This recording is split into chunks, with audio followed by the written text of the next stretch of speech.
আমি মংলাতে home delivery দেই কিনা এটা একটা আপু কমেন্টে জিজ্ঞাসা করতেছিল, তো ভাবলাম এর জন্য একটা রিপ্লাই ভিডিও করি। আসলে আপু আমি মংলা না, আমি কোথাও হোম ডেলিভারি করি না। যদি কারো অনেক বেশি সমস্যা থাকে, বিশেষ করে মেয়েদের ক্ষেত্রে, তো তখন একটু চেষ্টা করি। তবে এটা বলি যে আপনারা যদি নিজেরা কেকটা নিয়ে যান তাহলে আপনাদের খরচ কম হবে, আর আমি যদি পাঠাই তাহলে আমার তো যাওয়া আসা খরচ ছাড়াও এক্সট্রা একটা খরচ দিতে হয়, কারণ যে কেকটা নিয়ে যাবে তার কাজ রেখেই তো সে আপনার কেকটা নিয়ে যাবে, যার জন্য এখানে বিবেক দিয়ে আসলে এক্সট্রা একটা টাকা দিতে হয়। এখন অনেকেই বলতে পারে আপনি হোম ডেলিভারি করেন না, তাহলে আপনার বিজনেসটা চলতেছে কিভাবে? আসলে আমি হোম ডেলিভারি করতাম প্রথম দিকে, প্রথম 1-1.5 বছরের মতো হোম ডেলিভারি করছিলাম। 1.5 বছর পর থেকে আসলে পরিস্থিতির কারণে আমি হোম ডেলিভারি দেওয়া বন্ধ করি। আর এখন এমন একটা অবস্থা হয়েছে যে আপু আমার রেগুলার কাস্টমার যারা আমার কেক পছন্দ করে আর যারা আমার কেক একবার খাইছে, তারা সবাই আমার বাড়ির সামনে থেকে কেকটা নিয়ে যায়। আসলে আমি এমনও একটা জায়গা রাখতে পারিনি যে একটা পিক আপ পয়েন্ট আছে, ফয়লাবার অনুষ্ঠান বলেন, আমার আসলে বাড়িতে সমস্যা তো টুকটাক লেগেই থাকে, সাংসারিক কাজ থাকে, তারপরে আমার বেবি আছে, তো আমার আসলে কেক দিতে যাওয়ার সময় হয় না। আর আমার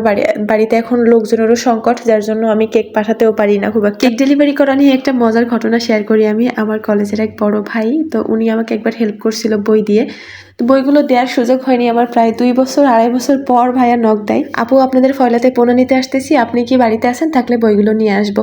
তো আমি আসলে কিভাবে ভাইয়াকে আপ্যায়ন করবো বুঝতে পারতেছিলাম না, কারণ সময়টা ছিল রোজার মাস, রমজান মাসে তো আসলে বাড়িতে দিনের বেলা আপ্যায়নও সম্ভব না। তো আমি কি করি, ভাইয়ের জন্য 2টা বক্সে কেক রেডি করি। তো যখন আমি তাকে কেকটা দিই, সে বলে এটার কি দরকার ছিল, আমি তো আসলে খুব একটা কেক পছন্দ করি না। তো বাড়িতে যাওয়ার পর আমি তাকে জিজ্ঞাসা করি যে ভাই কেকের টেস্ট কেমন হয়েছে, তো উনি বলে ওইভাবে খাওয়ার সুযোগ পাইনি আপু, আমি খুব একটা কেক পছন্দ করি না, কেক খাবো পরে, একটু খেয়ে রেখে দিছি। তো হঠাৎ করে উনি আমাকে বলে যে আপু কেকের টেস্ট এত ভালো হয়েছে, এখন এই কেক আমি এখানে বসে কিভাবে পেতে পারি, কেক ডেলিভারি সিস্টেম কি বলেন? তো আমি ভাইয়াকে বললাম যে ভাইয়া কেক ডেলিভারির তো কোনো সিস্টেম নাই, আমার আসলে হোম ডেলিভারি বন্ধ, আমি হোম ডেলিভারি করি না। তো তখন বললো তাহলে আপনি ডেলিভারি দেন কিভাবে? আমি বললাম প্রথম দিকে দিতাম, এখন যাদের কেক ভালো লাগে তারা আমাদের এখান থেকেই এসে নিয়ে যায়। ভাইয়া মোটামুটি ব্যস্ত ছিল, আর রমজান মাসে বাড়িতে রেখেও বা কিভাবে আপ্যায়ন করব, তো উনি আমাদের গেট থেকেই বইগুলা নিয়ে যায়। তো আমি তখন এটাই বলতেছিলাম যে ভাই আপনি যে গেট থেকে বই নিয়ে গেছেন ওই গেট থেকেই মানুষ কেক নিয়ে যায়।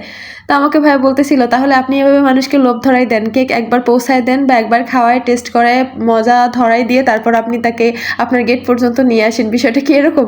তো আমি আসলে কি উত্তর দিব, এরকমই তো বিষয়টা হয়। বাংলাতেও আমার কিছু কাস্টমার আছে, কিন্তু আমি কখনো ওদিকে কেক ডেলিভারি দেইনি, তারা এদিক থেকে এসেই নিয়ে গেছে। আসলে ওই মংলার কাস্টমারগুলো আমার কেকের সন্ধান এভাবে পাইছে যে আমার কোনো কাস্টমার আমার আশেপাশের, তো ওই আপুরা হয়তো বা তাদের রিলেটিভসদের বাসায় যাওয়ার সময় আমার এখান থেকে কেক নিয়ে গেছে, বা বাবার বাড়ি যাওয়ার সময় কেক নিয়ে গেছে, তো তাদের ওই কেকগুলো ভালো লেগে গেছে, তো ওখান থেকে অর্ডার করে আর তারাই লোক পাঠায় কেকগুলো নেওয়ার জন্য। আমার এই 4 বছরের একটা রেগুলার কাস্টমার আছে, ওই আপুর বাবার বাড়ি সম্ভবত মোংলাতে, তো আপু যখনই বাবার বাড়িতে যায় ওদিকে কোনো কেক লাগলে এখান থেকেই নেয়। আমি একবার ইন্ডিয়া গেছিলাম, ইন্ডিয়া যাওয়ার আগেই আপু আমাকে নক দেয় যে আপু আমার কিন্তু 13-14 তারিখ হয়তো বা বলছিল, আমার আসলে খেয়াল নাই, বেশ কয়েকদিন আগের ঘটনা, তো যে আপু আমার 2টা কেক লাগবে, 2 পাউন্ড 2 পাউন্ড করে, মোট 4 পাউন্ড। তো আমি বললাম আপু আমি তো ইন্ডিয়া যাচ্ছি, কবে আসবো এটা তো শিওর বলতে পারতেছি না। তো আপু এরকম বলে যে আপনি আমার কেক দিবেন, কিভাবে দিবেন আমি জানি না। তো আমি আসলে ওই আপুর কথা চিন্তা করেই না, সেই কেক যেদিন দেওয়ার কথা তার আগের দিন রাত্রে প্রায় 11টার দিকে বাড়িতে পৌঁছাই। পরের দিন সেই কেকগুলো নিতে আসে। আমি আসলে এতটা ক্লান্ত ছিলাম, কেকের ডিজাইন যে কি বাজে হয়েছিল, একটা লাভ শেপের কেক ছিল আর একটা ছিল রাউন্ড শেপ। তো আপু বলছিল যে একটা লাভ শেপ দিবেন। তো কেকটা করি, ওই ভাইয়ারা যখন নিতে আসে মোংলা থেকে, আমার খুবই লজ্জা লাগতেছিল, কারণ এত দূর থেকে কষ্ট করে কেক নিতে আসছে আর কেকের চেহারা যা হয়েছে। তো পরে যখন ভাইয়ারা কেক নিয়ে যায়, নিয়ে যাওয়ার পরে রিভিউ যে এত ভালো দিছিল, মানে তারা এরকম বলতেছিল আপু ডিজাইন আসলে খুব একটা ব্যাপার না, কিন্তু আপনার টেস্টের জন্য এত দূর থেকে এত কষ্ট করে কেক আনা।